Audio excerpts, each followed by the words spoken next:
I'm going to show you guys the Mars scene which I did recently and also walk you through the entire process of how I did it from scratch using Unreal Engine and Nuke. Let's get into it. So first part of any project is the idea, and I actually got this idea from the foreground footage where the guy is actually walking, the astronaut. I got this footage from Action VFX. So Action VFX has released a huge library of like free VFX footage which you can download for free and use it on your projects. You can even use it for your commercial projects. So yeah, I just saw that. I was going through their library and I saw this footage, and I just basically thought, it's an astronaut, so why not do like a Mars scene. And I just downloaded Unreal Engine recently. The last time I used Unreal Engine was like 3 years back, as I said in the previous video. I just wanted to try it again, and I also wanted to try it if it works in a Mac Mini, because I had a really good PC at that time.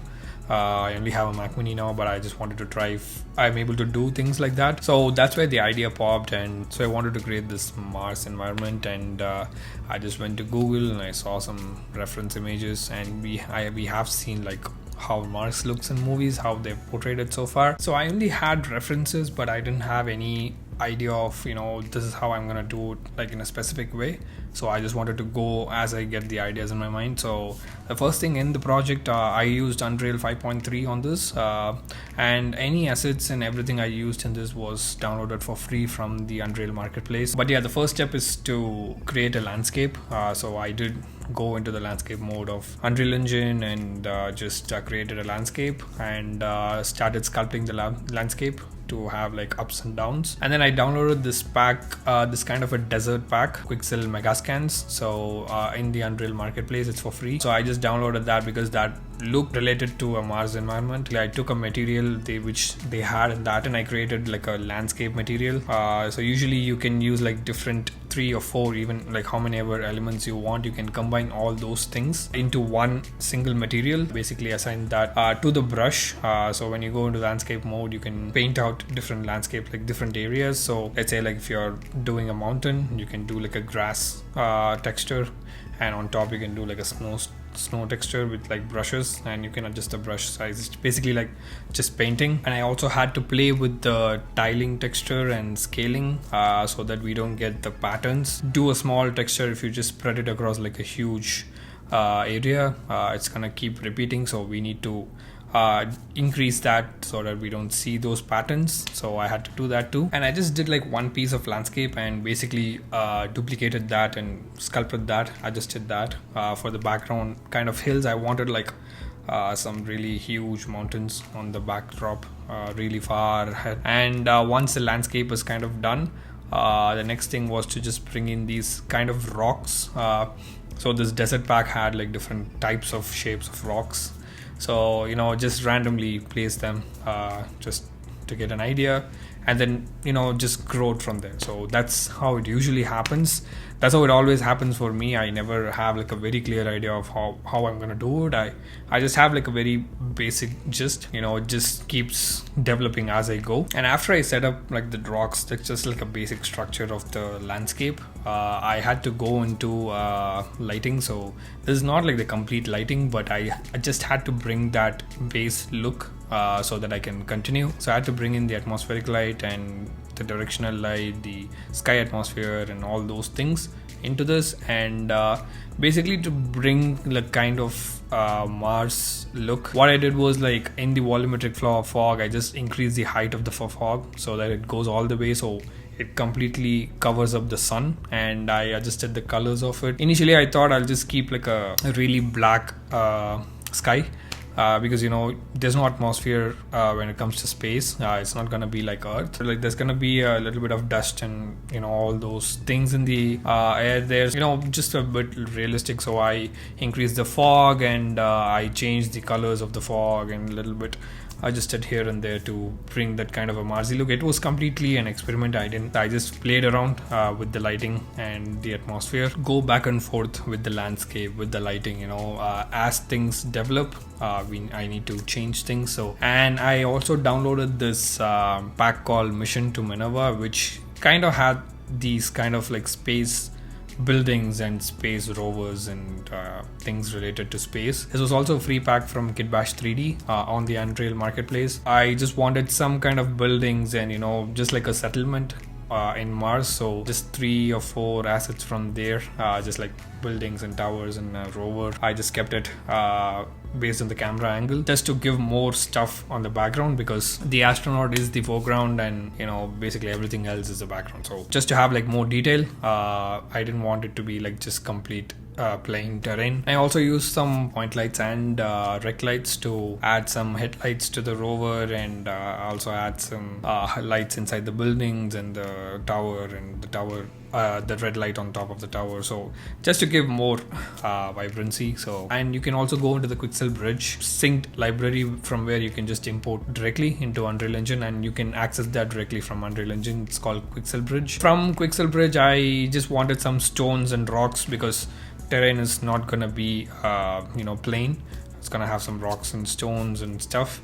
So I just had I think probably 4 or 5 different types of rocks, and I used the foliage tool in Unreal Engine, where basically if you just give the foliage tool samples of different rocks, or different, it can be anything, like, you know, foliage is basically if you want to cover an entire mountain with like trees, you just select like different trees, and you select the brush size and the density and everything, and just paint on top of the mountain, so it's gonna fill it up with trees. So the same way I just used this to fill the area with rocks, different size of rocks, and because the foreground is the floor where he's gonna walk, it's gonna be really close to the camera.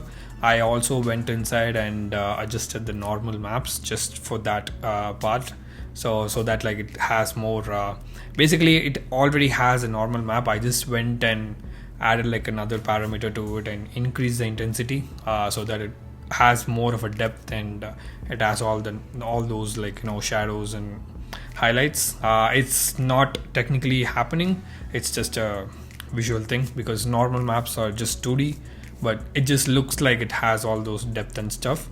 So I just increased that intensity so that it looks more you know, real. I also added a post-process volume and did some final color corrections, not a lot, just to give it a little bit of bloom and you know, ambient occlusion and all those final things before I render it out. So that was pretty much it for the Unreal Engine part.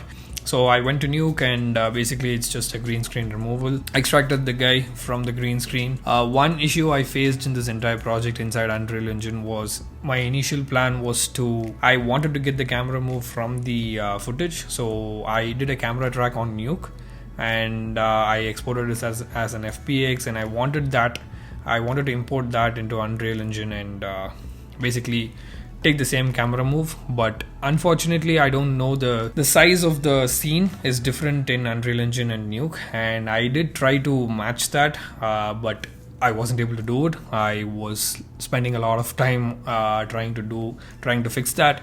I still didn't find a solution for that. I don't know how to actually match the scale and the direction of the scene and the axis of the scenes. I went through the actual FG footage, the green screen footage. It didn't have a lot of parallax, so, you know, it was just mostly a pan movement rather than like a dolly movement.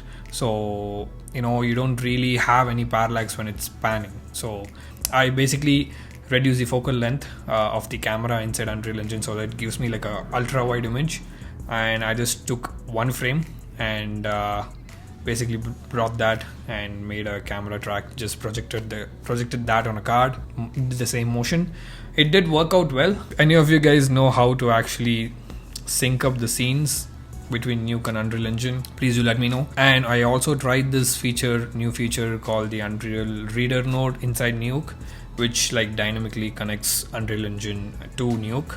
I did try that too, but for some reason like it wasn't working. Like I did try to move the axis and do all that. I could have made it work, but the thing is my Mac Mini was not up for the real-time connection. It was so slow. My 8 GB RAM was almost at 8 GB. It was almost at max. My entire Mac Mini was about to crash, so I wasn't able to do it. So did like just a 2D thing, which we always do. If we don't have, it's not about timing, but I wanted to finish that, so I just took like a single frame render and set it up according to the lens of the footage, how wide it is, so I had to scale the background accordingly. Yeah, basically did the color correction and grading and everything, and I also exported a depth pass from Unreal Engine because that is like the most important thing to make it look real.